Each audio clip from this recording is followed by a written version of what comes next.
Hoy en Responsabilizarse preparamos un programa especial dedicado al tema de los derechos humanos y cómo las empresas deben velar por su respeto en el ámbito laboral.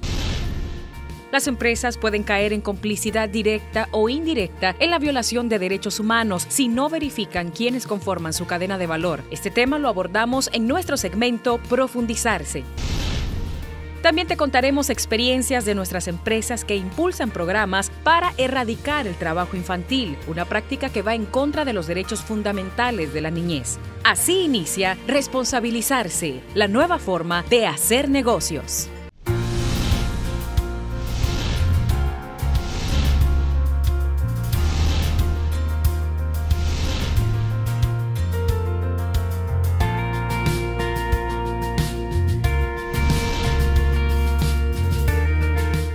Bienvenidos a esta nueva edición de este programa que te demuestra que responsabilizarse es la nueva forma de hacer negocio. Qué gusto saber que usted nos acompaña y recuerde que también nos puede seguir en Facebook donde aparecemos como Responsabiliza RS. Hoy estaremos abordando un eje muy importante y que las empresas no deben obviar: el respeto a los derechos humanos de sus colaboradores, de sus proveedores y por supuesto la comunidad donde opera. La Declaración Universal de los Derechos Humanos fue aprobada por la Asamblea General de la ONU en 1948 y es el instrumento de derechos humanos más reconocido y que sirve como base para la legislación relacionada a los derechos humanos en la mayoría de países del mundo. Sin embargo, existen al menos 7 instrumentos internacionales más en esta materia y que forman parte del derecho internacional.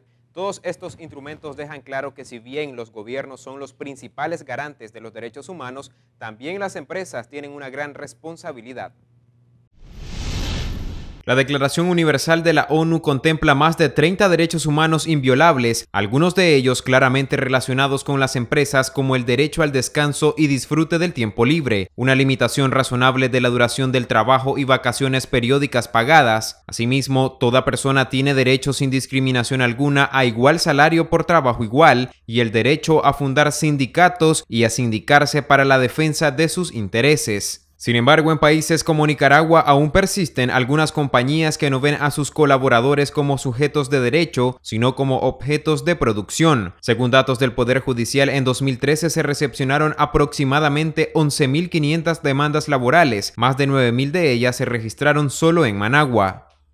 Lo más recurrente es el tema relacionado a las condiciones laborales. Trabajadores que son víctimas de trabajo forzoso, trabajo obligatorio, sin que ellos se den cuenta. Es decir, el trabajo obligatorio y el trabajo forzoso, muchas veces el trabajador lo desconoce, cuáles son las condiciones que te someten a esas condiciones. El año pasado, el CENIT recepcionó unas 195 denuncias por violaciones a derechos en las empresas, siendo una de las denuncias más comunes la no remuneración por horas laborales adicionales. La responsabilidad social empresarial invita a las compañías a respetar los derechos humanos, principalmente de sus trabajadores, y algunas empresas como Café Las Flores ya lo ponen en práctica. Contamos con un código de ética que se da a conocer, se publica, ¿verdad?, a todos los colaboradores. En él se contempla el tema relacionado con derechos humanos. Acá nosotros no aceptamos bajo ninguna situación, situaciones de violencia, de agresión física, verbal, dentro de la organización o con proveedores o clientes. El tema de la igualdad de oportunidades entre hombres y mujeres es otro derecho humano fundamental que impulsa a unirse junto al PNUD. Nosotros desde 2013 estamos trabajando en un modelo de igualdad de género en Nicaragua, conjuntamente con el PNUD, porque existen muchas experiencias en el sistema de las Naciones Unidas sobre el tema de igualdad de género, y hemos entendido que en muchas empresas no existía una política de trabajo de igualdad de género. El año pasado tuvimos una participación activa con un programa de equidad de género, en el cual fuimos premiados a nivel de grupo por buenas prácticas en el tema de equidad. Andamos siempre trabajando un equilibrio en este sentido de un 50% en contratación de hombres y mujeres. Ahora tenemos más que 30 empresas que ya tienen su política y seguimos en esta dirección porque para nosotros es muy importante. Para el abogado y experto en temas laborales del Centro Nicaragüense de Derechos Humanos, las empresas deberían implementar políticas que garanticen los derechos fundamentales. También deberían de regir políticas de salario, políticas de promoción, ¿va?, al interno de la empresa, políticas de captación de recursos humanos. Las políticas de derechos humanos no deben quedar solo en papel, se deben poner en práctica y para ello se deben instruir a los colaboradores sobre los derechos que tienen en la compañía. Otros derechos contemplados en la Declaración Universal planteada por la ONU y que atañe a las empresas son que nadie estará sometido a esclavitud ni a servidumbre. Asimismo, toda persona tiene derecho a la libertad de pensamiento, de conciencia y de religión, hechos que deben respetarse en los centros de labores. También las mujeres en periodo de maternidad y la infancia tienen derecho a cuidados y asistencias especiales, derecho a los seguros en caso de desempleo, enfermedad, invalidez, viudez u otros casos de pérdida de sus medios de subsistencia. Eso incluye que toda persona como miembro de la sociedad tiene derecho a la seguridad social. Tener acceso a un seguro social, además de ser un requisito que debe cumplir toda empresa, es un derecho que no se le puede negar a un colaborador. Según datos recogidos por las organizaciones de derechos humanos, el sector zonas francas, comercio y servicios, así como hoteles y restaurantes, son los que más infringen los derechos humanos de sus colaboradores. De esta manera vamos a hacer un pequeño corte comercial, pero recuerde que al regresar tenemos más información relacionada a la responsabilidad social empresarial. Quédese con nosotros. Quédese con nosotros, porque al regresar le contamos cómo la complicidad directa o indirecta de una empresa en la violación de derechos humanos puede afectar los negocios. Y más adelante conoceremos experiencias de empresas que están implementando programas para erradicar el trabajo infantil. Esto y más en Responsabilizarse, la nueva forma de hacer negocios.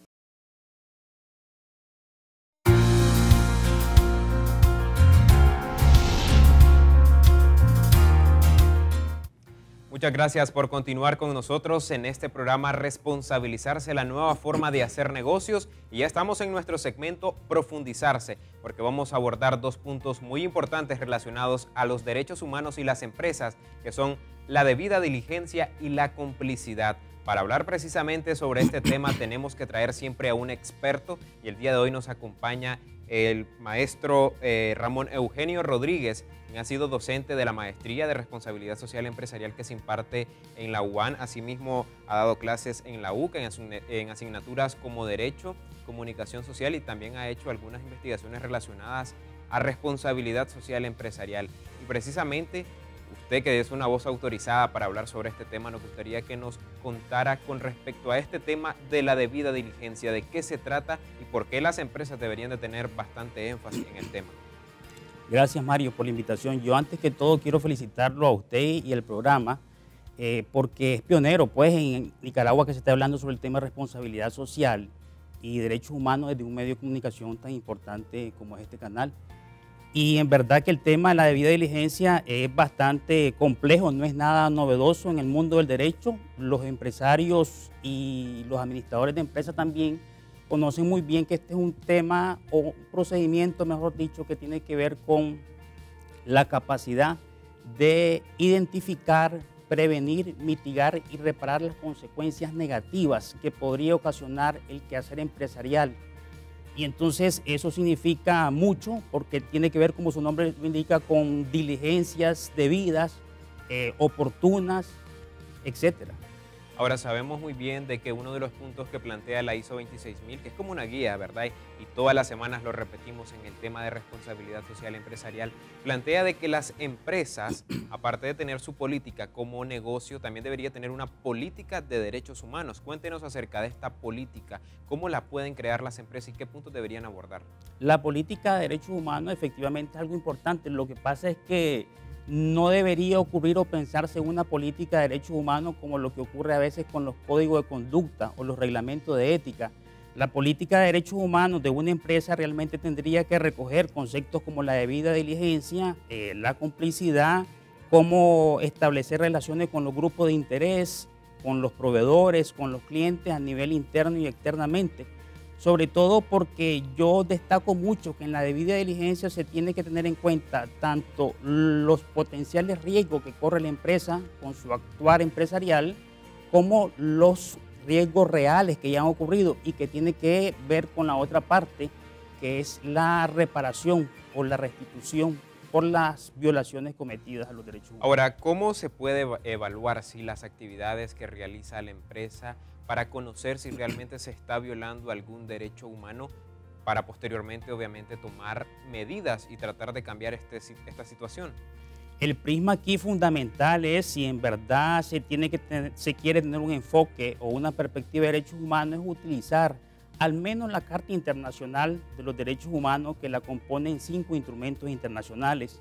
Pero eso es apenas el inicio, es decir, es el piso, no es el techo. De tal manera que si no logro hacer un proceso completo de debida diligencia, no voy a lograr identificar todos los riesgos o todas las dificultades que voy a tener al momento de mi relación con los proveedores, con los clientes, con los medios de comunicación, con las universidades, con todos los grupos de interés. Pero ahora vemos el otro punto que le mencionábamos. Aparte de la debida diligencia, hablar de complicidad. Sabemos que puede una compañía tener su política de respeto a los derechos humanos, pero tal vez sus proveedores o alguna otra empresa relacionada a su cadena de valor no lo está haciendo. Y eso también puede repercutir en la imagen de la compañía. ¿Qué es lo que debería hacer entonces la empresa para no caer en la complicidad directa o indirecta en estos casos? La complicidad efectivamente es otro componente del tema de empresas y derechos humanos, y puede haber distintos tipos de complicidad. Está la complicidad directa, la tácita y la beneficiosa. Esto tiene que ver con que efectivamente, como decía usted, la empresa se da cuenta que sus clientes, sus proveedores o todos los que intervienen en su cadena de valor están cometiendo violación a los derechos humanos por acción u omisión y no enteran de ello las autoridades correspondientes, o se hacen de la vista gorda, y eso repercute también en la reputación, en la imagen de la empresa. Y entonces se tendría que buscar la forma como remediar eso al inmediato, porque incluso esto puede llegar a situaciones extremas como ser cómplices de conductas delictivas por parte de algún directivo de la empresa. Ahora, entonces, ¿qué es lo que deberían hacer las empresas? ¿Se debería de estar monitoreando constantemente la actuación de su cadena de valor? ¿Qué tipo de acciones pueden realizar directamente con ellos?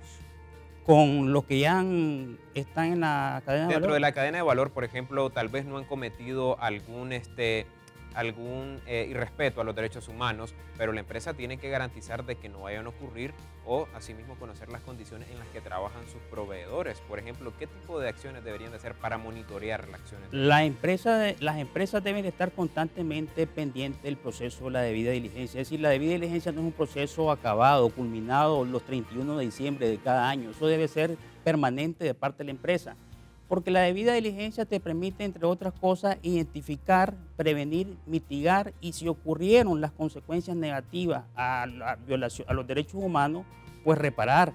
Entonces, en ese interín, en esa ruta crítica en la que yo estoy teniendo relación con mi grupo de interés, me voy enterando poco a poco si alguna empresa, algún empresario, algún cliente o algún proveedor está actuando al margen de la legalidad, es decir, del ordenamiento jurídico nacional y también de los instrumentos internacionales de derechos humanos, que es lo determinante a tener en cuenta también por parte de las empresas. Por ejemplo, si una empresa encuentra que uno de sus proveedores está violando los derechos humanos, ¿qué acciones tiene que tomar para castigar o para hacerle un llamado de atención a ellos? Puede ser ir poco a poco, ¿no?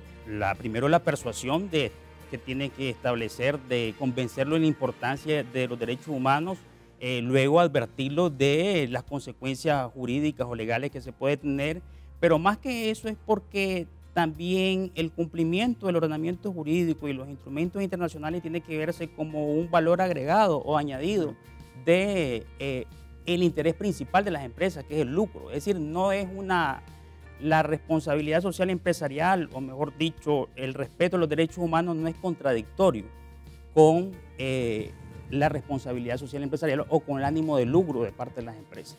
Excelente, y sabemos que otro punto muy importante que debe tener toda empresa que practica responsabilidad social empresarial es también trabajar de la mano con las autoridades competentes en nuestro país para que se garantice de esta manera que los derechos humanos fundamentales de todo colaborador se estén cumpliendo.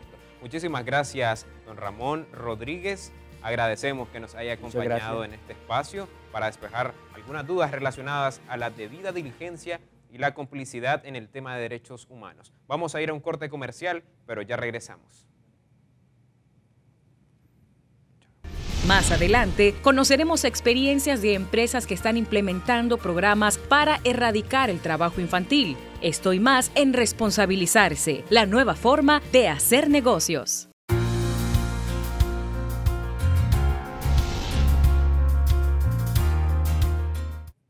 Ya estamos de regreso en esta edición de Responsabilizarse, la nueva forma de hacer negocios, y esta vez estaremos hablando de niños, pero no cómo crearlos. Estaremos abordando el eje de erradicación del trabajo infantil. Pero antes de hablar de trabajo infantil tenemos que saber qué es. Según lo definen algunas instituciones, se trata de una forma de explotación que perjudica el desarrollo físico, social, mental, psicológico y espiritual del niño. El trabajo infantil priva de su niñez y dignidad a los menores, así como de educación, e incluso llega a ser separado de sus familias. Conozcamos ahora experiencias de organizaciones y empresas que están desarrollando programas para erradicar el trabajo infantil en algunas zonas donde es parte de las costumbres de las familias, por ejemplo, el sector cafetalero. La Organización Internacional del Trabajo se trazó como meta eliminar para el año 2016 las peores formas de trabajo infantil, y aunque las cifras son positivas, pasando de 246 millones de menores trabajadores en el año 2000 a 168 millones en 2013, las desigualdades sociales no permitirán cumplir cabalmente la meta para el próximo año. Las causas del trabajo infantil es una problemática multifactor, ¿verdad? Multifactorial, donde juegan un rol muy importante la pobreza, los valores y nuestra cultura. Nosotros, no solo en Nicaragua, sino que en Latinoamérica tenemos la cultura de que si yo trabajé, mi hijo también tiene que trabajar. Yo trabajé de empleada doméstica porque mi mamá estaba enferma y mis hermanos menores no tenían nada que comer.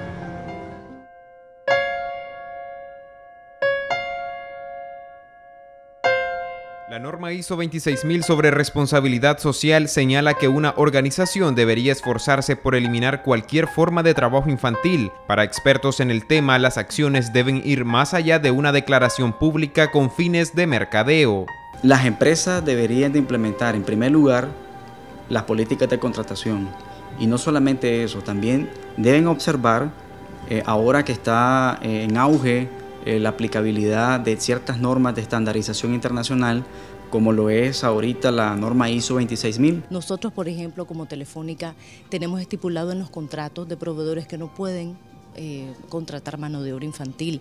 Aparte de eso, también existe una guía que se llama Guía de Empresas para apoyar la erradicación del trabajo infantil, que esta fue elaborada por Fundación Telefónica Colombia y la OIT, donde también muestra a las empresas cómo pueden ellos darse cuenta que están teniendo mano de obra infantil y qué pueden hacer al respecto. Uno de los rubros económicos que aún es criticado por hacer uso de mano de obra infantil es el cafetalero, ya que muchas familias acostumbran llevar a sus hijos en temporada de vacaciones escolares a realizar estas labores. Según organismos no gubernamentales como Save the Children y UNICEF, se estima que anualmente unos 65,000 menores colaboran en los cortes de café en haciendas del norte del país. Pero, ¿qué contempla la ley sobre el trabajo de menores? Nuestro Código Laboral establece que la edad mínima para poder ser sujeto de contratación es de 14 años, pero bajo específicas y estrictas condiciones, ¿verdad? En principio que no afecte el principio fundamental del interés superior de la niñez, de la adolescencia, que no afecte su desarrollo cognitivo en su ámbito académico y que tampoco afecte su desarrollo y fortalecimiento de desarrollo integral dentro de su núcleo familiar.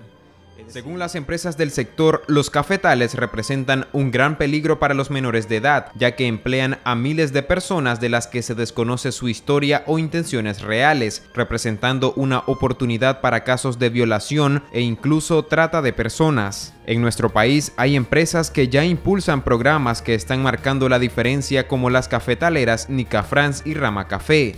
Para erradicar el trabajo infantil tenemos un programa que se llama el Summer Camp, que lo hacemos, tenemos nuestras escuelitas dentro de la finca y lo implementamos teniendo maestros, que estos niños que llegan, pues platicamos con los padres porque es como un cambio también para ellos, es como que le digas vas a ganar menos, tal vez lo ven de esa manera cuando llegan a la finca, pero lo hablamos con ellos, les explicamos pues de que a veces tener niños en las fincas, en los cafetales es un riesgo. Y nosotros como empresas certificadas no aceptamos, ¿verdad? No aceptamos que los niños estén cortando café. Al igual que todas las acciones de responsabilidad social empresarial, estos programas tienen un impacto en la competitividad de la empresa, ya que erradicar la mano de obra infantil les permite a estas compañías cafetaleras obtener certificaciones internacionales. La erradicación del trabajo infantil, el cuidado al medio ambiente y el buen trato o de las mejoras de condiciones laborales para sus colaboradores. O sea, darle condiciones dignas de alojamiento, de comida. Si el café es certificado, su precio vale mucho más que un no certificado. Muchas familias regresan, ¿verdad? Regresan con sus niños, porque los niños van con la ilusión de volver el siguiente año a tener ciertas actividades que se hacen y aunque ha sido un poco pues una forma como de tener que llegar a las personas, tener que platicar, explicarles que no es para que los padres ganen menos, sino que verlo de la manera de que los niños aprendan otro tipo de actividades y que estén en un lugar seguro.